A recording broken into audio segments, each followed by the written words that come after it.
This is Weekly Woman by Jubilance for PMS. Well, it's so nice to have you on the podcast. Thank you so much for being on. My pleasure. Thank you for asking. Now, where are you calling in from? So I'm calling in from Wales in the UK, hence the funny accent, I suppose. It's the amazing accent. Where in Wales are you from? Thanks. I live in Cardiff, which is the capital, but I grew up in somewhere completely different, another part of Wales. Oh, amazing. What's your favorite part about living in Wales? Well, I suppose my favourite part of Wales would have to be the place that I grew up, which is a tiny place called Pont-Newydd, which again, long Welsh word, but it's known for its amazing waterfalls and it's just really quiet, really beautiful. It's just inside the Brecon Beacons, which is a mountain range in South Wales. Wow. And it's just really gorgeous, really lush, really popular now, as you can imagine, especially since the pandemic, where you had a lot of people just coming and kind of walking and just experiencing the waterfalls. Because some of them you can walk behind. They're really beautiful. Yeah, stunning, Oh, absolutely gorgeous. oh my Yeah, gosh, that sounds beautiful. yeah. I Growing definitely up want to go there was, visit. yeah, you should definitely. Yeah, Oh my growing up there gosh. was magical, but at the same time, it's so small that I just couldn't wait to get away. But now I have a whole different appreciation for it, which you tend to, don't you? Mhm. And you don't appreciate what you have until you move and you leave, and then you go back and you're like, oh my God, this is just amazing. I feel the same way. I live in New York City now, but I grew up in San Diego and I couldn't wait to leave. But now when I go back, I'm like, oh, I live in paradise. What was I thinking? Always the same, always the Yeah. same, definitely. But I love New York. Oh, I yes. absolutely, It's very fun. Yeah. yeah. And now what is Cardiff known for? I know it's the capital. Yeah, Cardiff is known for Cardiff City Football Club. I think it's got a massive castle, a really, really old castle. Really lovely people. Yeah. Oh, that's amazing. Yeah, Sounds great. And yeah. now you started Bloom Nutritional Therapy. Can you talk to us a little bit about starting your business? Yeah, definitely. Well, I started Bloom Nutritional Therapy it was when I qualified. So I'd studied for years prior to that to train to be a nutritional therapist. And then, obviously the goal was to finish my practice, finish my education, and then start my own practice. And that's kind of what happened. But before that, I was working in social care for years and years and years, and I did that whilst I was training. And the whole kind of goal was to finish my education, set up my own practice. But just as I was about to do that, the pandemic hit, and obviously I couldn't leave because it Mhm. was all hands on deck. And yeah, that kind of stopped me from doing what I wanted to do, just postponed it for a little while and then started then. I left 2 years ago and things have gone from strength to strength, really. Yeah, it kind of it came to a bit of a breaking point for me where my nutrition work was starting to get so intense and I was taking on quite a lot of clients that something had to give. I just had to, stop, quit my job and then, let Bloom kind of take over. And that's kind of where I'm at. Yeah. Wow, that's amazing. That's great that you were able to just like this is really happening. So I'm gonna quit this and go on with Yeah. my company that I'm starting. That's Yeah. incredible. Definitely, and working in social care during that time was quite a challenge as well, just trying to balance, the two as my business was starting to kind of take off. I just didn't have enough time to do them both. So, something had to give. And of course, the goal was to leave my job and, set up Bloom and yeah, the rest is history. That's amazing. Can you tell us a little bit about like what exactly is nutritional therapy for people who don't know what it is? Yeah, definitely. I don't know whether it's different in the US, but in the UK, so it's nutritional therapy is the application of nutrition science, and it just kind of provides and it's the promotion of health and individual care. So even though I specialize in female health, I get individuals that don't just come in with symptoms related to their hormones or symptoms related to their menstrual cycle. We look at the individual as a whole. So we'd look at what's going on with their gut, what's going on with their thyroid, whether they've got any kind of nutrient deficiencies and certain things that might be triggering it. So it's basically nutritional therapy is just looking at that individual as an individual and what might be going on and what's kind of triggering their health issues. Huh. And it's so specific that you're looking at female health, which I think is amazing. Especially like your work that you're doing with perimenopause and menopause. Can you Yeah. talk a little bit about like what was the impetus to start a practice doing that? Yeah, well, I think women, we're all kind of connected by our menstrual cycle. And so many people that I see have issues, whether it's symptoms that are causing problems, or whether it's, they've been diagnosed with a hormonal condition like, polycystic ovary syndrome, or, anything like that. So I think specializing in an area where you can help so many women, especially, in perimenopause as well, for a lot of women that I see, I tend to they don't quite know whether they're in perimenopause just yet. Mhm. There's something going on, but they're not 100% certain. And things can be, things changes can happen so kind of, um, you know, they don't necessarily notice it in their period straight away, but it could be anxiety each month. It could be these small changes that you wouldn't necessarily know, such subtle changes that you wouldn't necessarily know. So just kind of helping women to kind of navigate that. And I always say to clients as well, perimenopause is the optimal time really to prepare your body for menopause and postmenopause, when we know that when we lose estrogen, that we have so many other health challenges that could be presented to us. We're at higher risk of osteoporosis and, type 2 diabetes and, cardiovascular issues. So there's so many things that if we just focus on our health now, then we can potentially prevent, a little bit later on in life. So yeah, it's a good way of, specializing in perimenopause and hormonal issues. It's a good way of just, supporting women. Mhm. Yeah, I think that's incredible, especially since menopause and perimenopause still sort of have a taboo surrounding it. I mean, you say like your period and people like back away. Yeah. So I think it's amazing that you're able to create a business and help people kind of understand like, hey, you may be in perimenopause. Let's talk about what this even is. Yeah, Um, definitely. And I think that conversation has become quite, especially in the last sort of year or so, definitely more and more people are talking about it. It has become a conversation, which is always good. mhm. So many people are suffering in silence, and there's no reason to. We're Yeah. all, we're dealing with something that's very real that is impacting us. And we need to do something about it. Definitely. Yeah, certainly. There's not enough right now for menopause and perimenopause or research around it, Yeah. which uh, which is great that you're able to be a voice and help people and start those conversations. Definitely. And I think, women are excluded from scientific research as well up until, well, it was 1993. And you think I was in high school in the 90s. So, when we start talking about, periods in school, we're just talking about pads and tampons and, nothing of any substance. And of course, there's a reason for that. And that's because we didn't really know what was going on there. But now people are having, the conversation about it and how things change, from your teenage years right through, up until menopause. It's so important for people to understand, definitely.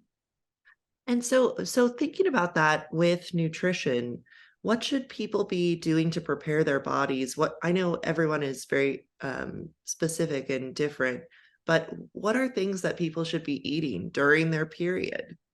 Yeah. So if you look at your menstrual cycle, you have four different phases. So during your period, which is your menstrual phase of your menstrual cycle, if you think about what's actually going on in the body there, and obviously you're bleeding, you're losing blood, but also that's an inflammatory process. So your body produces inflammatory substances that help to shed the uterine lining, and that then causes the bleeding that we get. So if you think about just including lots of colourful fruit and veg and plants in your diet, lots of antioxidant rich foods, and that obviously can help with the inflammation. But also, things like omega-3s, things like oily fish, walnuts, that kind of thing can really, really help with that inflammation because it has a direct anti-inflammatory effect. Also, if you think about the blood that's lost, so thinking about, iron and obviously vitamin C, because the vitamin C helps your body to absorb the iron. So things like that can really, really have, a real positive impact on kind of building up the iron, the iron that's lost and also the blood that's lost. And then eventually, hopefully that could help you to have a better period. potentially. Like you say, everybody's different, but kind of focusing on the basics, which is what I do with my clients as well, is just making sure that your diet is rich in, protein, healthy fats, complex carbohydrates, lots of color. Then, if you've got the basics nailed on, then usually, you'll be okay. Yeah. That's so interesting. I always like you always think about like, oh, what should I eat to like feel better during my period? I mean, I think like chocolate, which is obviously not the Yeah, solution. But thinking about your like diet in terms of the four phases of the cycle and like what you're losing or what's happening in your body, and so you yeah, can better balance or at least like put some more things in it that you're losing. um definitely. is so fascinating. I'd never thought about it from the four different phases, just the Yeah. like, I guess PMS is happening, so I should have this. Yeah, definitely. Yeah, and if you do start to track your cycle as well, so day one is, the day one of your period is day one of your menstrual cycle. So if you continue to track it, and if you do have any sort of symptoms that do raise their ugly head at certain times of the month, and you're going along and you're tracking it the following month, you'll be able to see that pattern, and then Mm, you'll be able to see, and you can kind of put things in place then to try and help you manage that. So if you know that leading up to your period you start to feel bloated or you start to feel really exhausted, you can put things in place then to try and kind of sync with it. Just cycle syncing is quite an important thing for mhm. a lot of women to do, and slowly people are doing it. Slowly people are starting to kind of realize that that is a good way of doing things. Wow. And so can you talk to me about how your clients come to you? What is the impetus there to start nutritional therapy?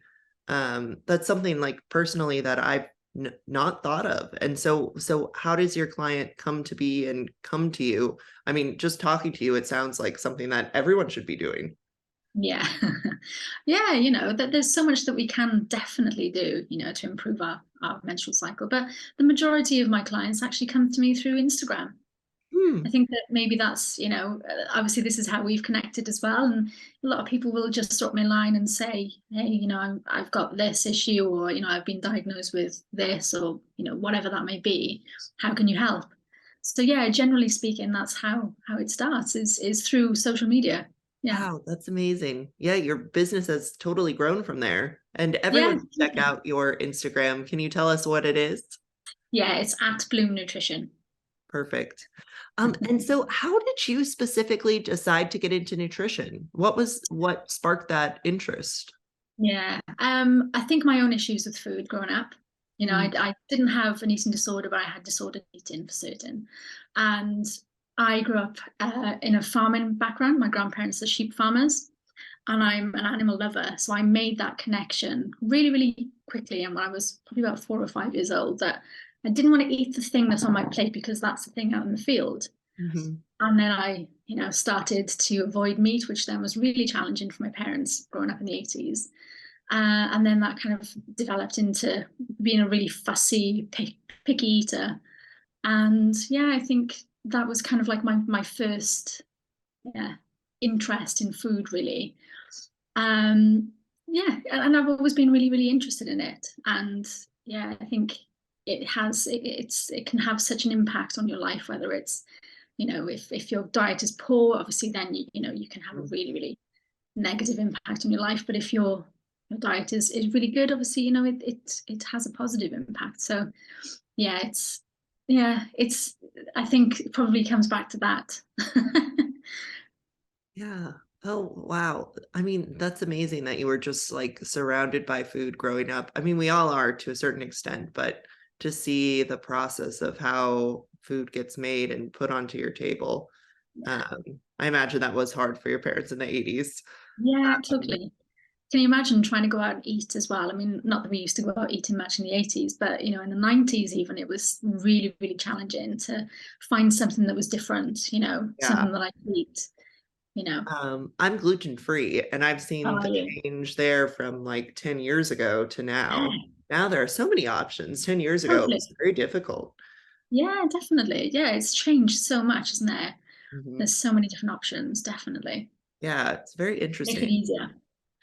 Now, where do you see your company going, Bloom Nutritional Therapy?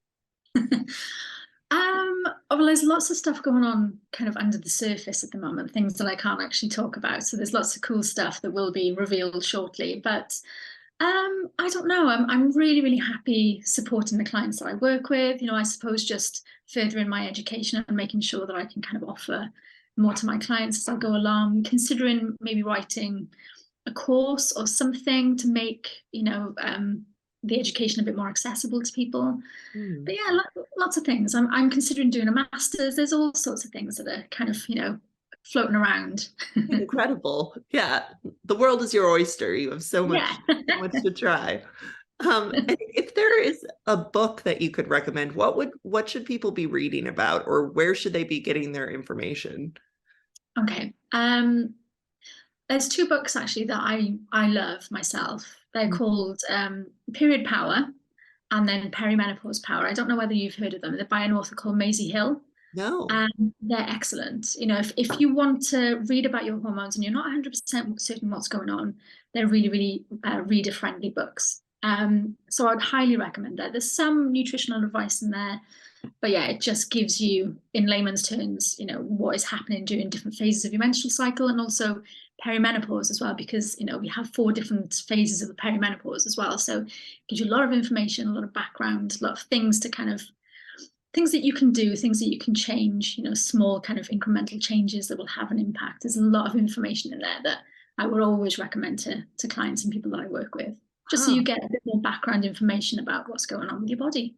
Yeah, that's amazing. Always good to find out more information. And those Definitely. books sound very accessible and uh, Yeah, great for highly our recommend them. listeners. Awesome. Is there anything else you'd like to add today before we sign off?